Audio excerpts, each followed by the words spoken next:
Welcome to our channel. Today we how to disable Shopify affiliate app tracking, full guide step by step clearly. In this video, we'll guide you through disabling the Shopify affiliate app tracking. First, log into your Shopify admin panel. Once you're logged in, navigate to the apps section on the left-hand side. Locate the affiliate app you want to modify from the list of installed apps. Click on the app to open its settings. In the app settings, look for the tracking options or settings tab. This may vary depending on the affiliate app you are using. Find the option related to tracking or analytics. Uncheck any boxes that enable tracking features. Save your changes by clicking the Save button at the bottom. Next, return to the main apps section. If you want to fully disable the app, find the app and select Uninstall. Confirm the uninstallation in the pop-up window that appears. To ensure tracking is completely disabled, check your store's code.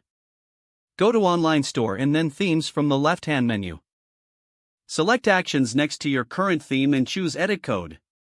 Look for any scripts related to the affiliate app in the theme files. If you find any related scripts, remove them carefully. Be sure to back up your theme before making any changes.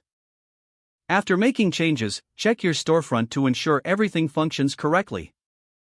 That's it. You've successfully disabled the Shopify affiliate app tracking. If the page does not load, refresh the browser or try again in a private or incognito window. Make sure you are using the correct email address, then retype it carefully to avoid small typos. If your password is not accepted, use the reset option and create a new strong password you can remember. Check your spam folder for verification or security emails, then complete any requested confirmation steps. Enable two-factor authentication if available to improve account security and reduce unauthorized access risk. After signing in, review your profile details so your contact information and settings are accurate and current. If you see an error message, note it down and try again after restarting your device and internet connection.